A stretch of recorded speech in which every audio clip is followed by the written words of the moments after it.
어린이 책을 쓰는 김미애라고 하고요. 그리고 등단을 하고 나서 글을 쓰기 시작한 지는 한 10년 정도 됐고요. 글을 처음 쓰기 시작한 때부터 생각을 하면 16년 정도 됐어요. 되게 길죠? 그래서 시간이 긴 만큼 그동안 쓴 책도 이제 여러 가지 다 합쳐가지고 한 100권 정도 돼요. 저는 되게 게으른 사람인데 그래도 이렇게 느리지만 꾸준히 계속 쓰니까 이렇게 많은 책들이 모이게 되더라고요. 그래서 이렇게 시간도 되게 기적 같고 마법 같은데 한 걸음 한 걸음씩 이렇게 쌓이다 보니까 이렇게 결과가 나오는 것도 굉장히 마법 같은 일이라고 생각해요.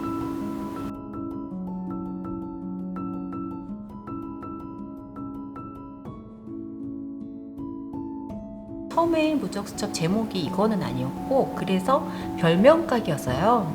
요즘에 별명들 가지고 놀리기 많이 하는데 그런 거 말고 긍정적으로 작용하는 별명도 자랑이 될 수 있는 이런 그 목적을 가지고 별명가게를 쓰기 시작했는데 쓰다 보니까 전혀 다른 뭔가 별명이랑 수준은 똑같지만 전혀 다른 무적수첩 이야기가 됐어요. 왜 그렇게 됐는지는 나도 잘 모르겠고 이야기가 시작되면 때때로 이야기는 자기 마음대로 굴러가기도 해요. 그래서 지금 이 이야기가 별명 가게에서 무적수첩이 된 거는 아마도 나무와 문수의 지시이지 않을까? 라고 생각해요.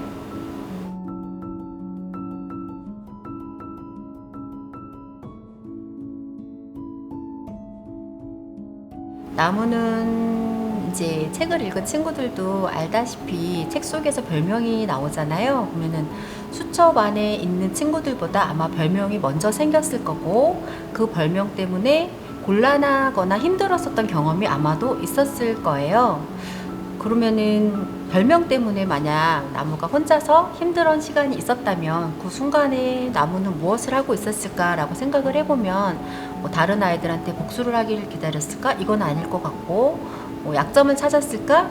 뭐 이런 순간도 아니었을 것 같고요. 그저 그런 상황에 처한 친구들이라면 다른 친구들하고 놀고 싶은 마음에 관찰하고 관심 있게 지켜보고 그랬을 것 같아요. 그런 순간들 때문에 아마도 나무는 친구들하고 같이 놀고 싶은 마음에 관심 있게 친구들을 살펴보았을 거고, 그랬기 때문에 좋은 점은 물론 약점까지도 그때 알게 되지 않았을까라는 생각이 들어요. 물론 잘못 이용을 하긴 했지만 아마 친구들도 다른 내 친구, 뭐 부모 이런 사람들을 하루 정도는 자세하게 한번 관찰해보고 주의 깊게 보면 여태까지는 몰랐던 그런 습관이나 버릇 혹은 마음 이런 것들을 짐작해 보거나 보일 수 있을 것 같아요. 나무가 했었던 것처럼.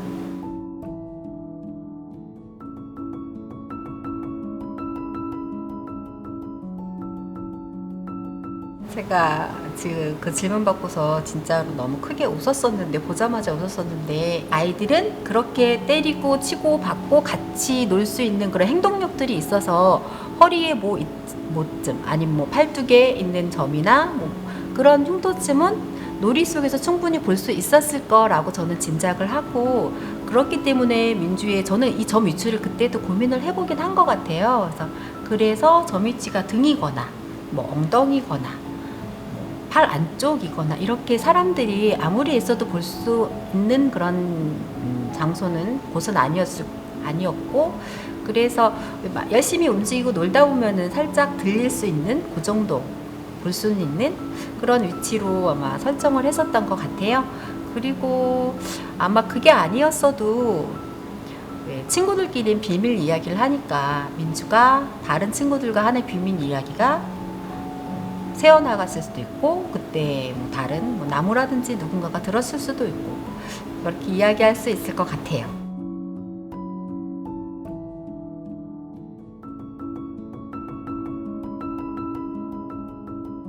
네, 이거 제가 오랜만에 이 말씀 듣고서 책을 진짜 오랜만에 처음부터 쭉 봤어요. 그래서 어디가 되게 좋을까, 무엇을 읽으면은, 그래서 고민을 하다가 잡아왔는데, 좀 주워줄래? 문수가 말했어요. 이게 끝입니다.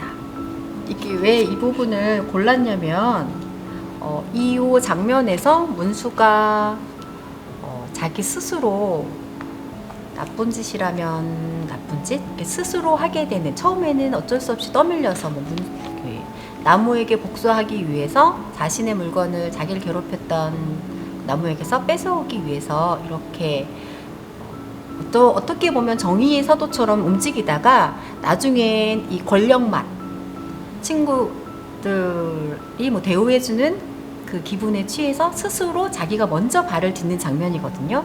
나무가 문수에게 했던 것처럼 처음에 이제 나무가 문수를 만났을 적에 수첩을 떨어뜨리면서 좀 주워줄래? 라고 얘기를 하잖아요.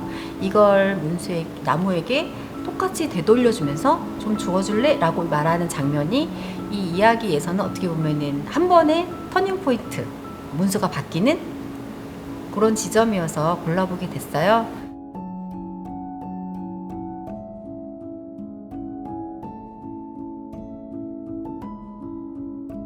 이게 열린 결말로 끝이 이게 딱 뭐 어떻다, 뭐 얘네들이랑 뭐 악수하고 서로 웃으면서 끝났다라는 이야기가 없으니까 열린 결말이라고도 볼 수 있기는 한데, 이게 문수의 입장에서 보면 새로운 시작인 거고 새로운 도전인 거라 저는 이것도 하나의 결말이다 라고 생각을 해요. 그리고 문수가 걸어온 길이나 맨 마지막에 문수가 하겠다라는 결심을 보면 약간의 우여곡절이 있을 수는 있지만 충분히 이 정도의 의지면 아이들과 화해를 하지 않았을까라고 생각을 해요.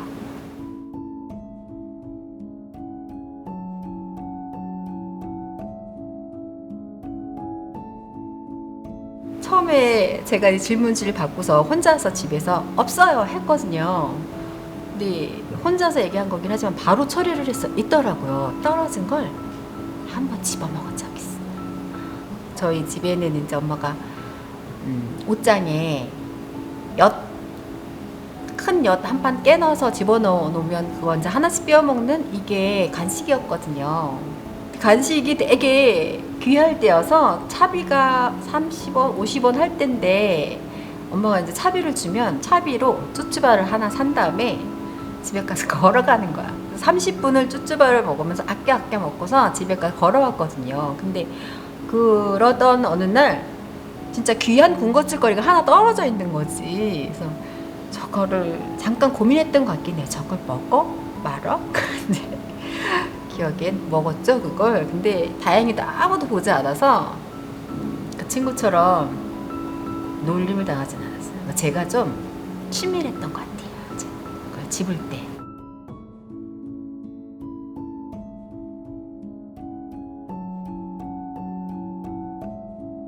저희 아빠한테 되게 술만 마시면 이렇게 생기는 버릇 같은 게 있는데, 그게 뭐냐면 이렇게 뭘 자꾸 사오세요. 길바닥에서.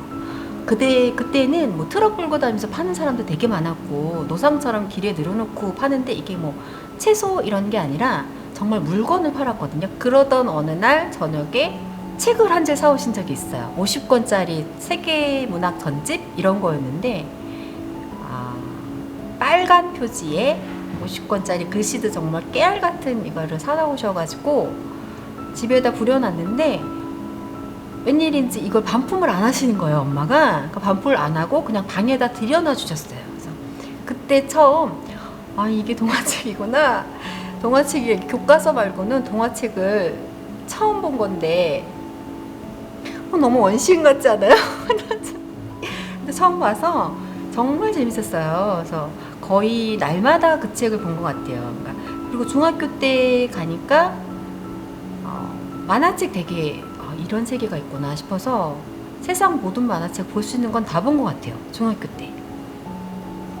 그리고 고등학교 때 가니까 학교에 이제 도서관 있잖아요. 저희 집에는 책이 없었어서 도서관에서 고전이나 소설 같은 것들을 주로 읽었는데 제와벌 이거나 폭풍의 언덕, 태백산맥,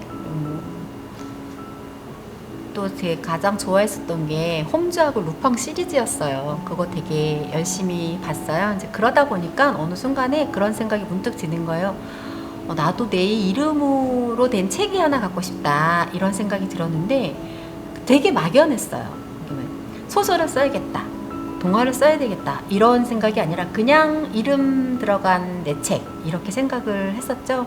근데 그러고 나서 방법을 몰랐으니까, 써서 투고를 한다든지 책이 어떻게 나오는지 이런 것들을 전혀 몰랐을 때니까 그냥 대학하고 졸업하고 회사 취직하고 결혼하고 아이 낳고 이러고도 한참 지나서 10년쯤 더 지나서 처음 이제 나 이제 진짜 글 써야 되겠다라는 마음을 먹고 글을 쓰기 시작했던 것 같아요.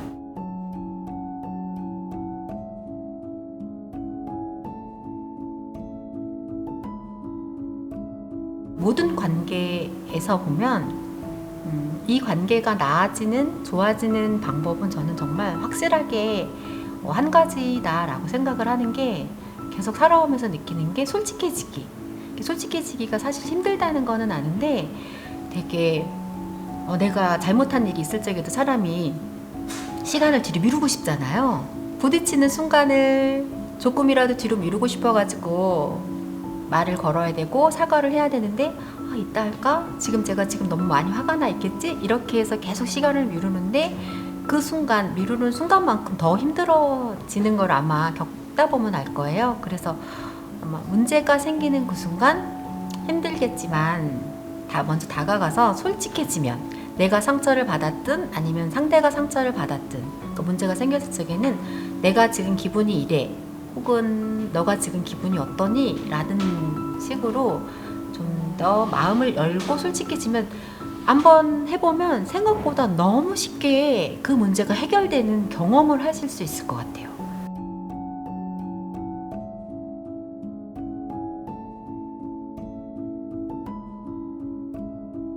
선수들이다 보니까 우선적으로 앉아있는 게 사실은 쉽지 않고, 그리고 책을 읽는 것도 당연히 쉽지 않고, 책을 제일 먼저 이제 어려운데, 가까이 하기 어려운데 좀 쉽게 접근하는 방법 같은 거를 보면, 처음부터 내용 빼곡하게 읽는 거 활짝, 그러니까 글자 읽기 시작 들어가면 너무 어렵잖아요.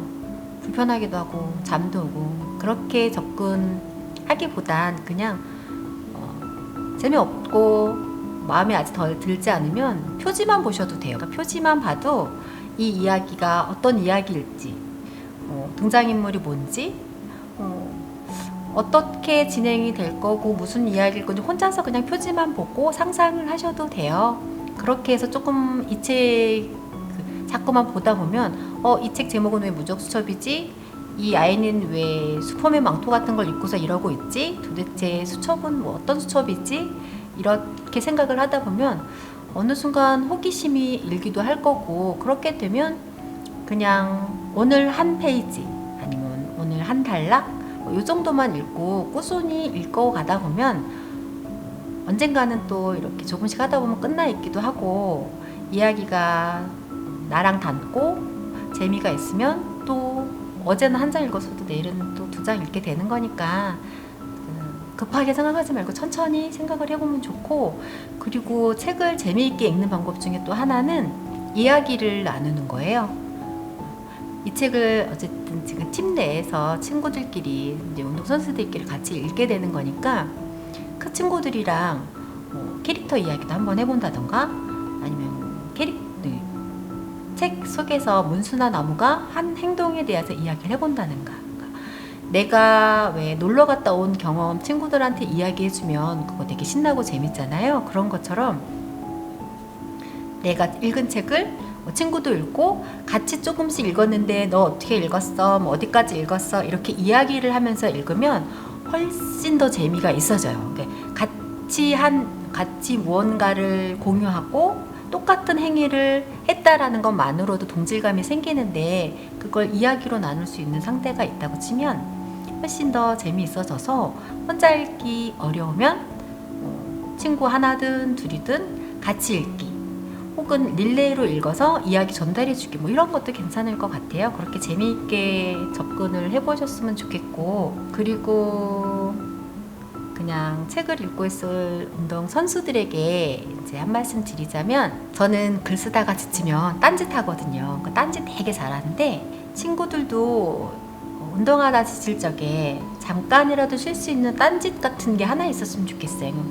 이게 아주 거대하고 아주 훌륭한 딴짓, 사실 딴짓이 훌륭할 일이 없잖아요. 뭐 굉장할 것도 없어요. 그냥 잠깐 쉴 적에 뭐 멍하니 있는 것도 딴짓이니까. 근데 멍하니 있는 거 되게 좋거든요. 그런 딴짓들을 하나씩 만들었으면 좋겠는데, 그 딴짓 중에 하나가 책을 읽는 거였으면 좋을 것 같고요.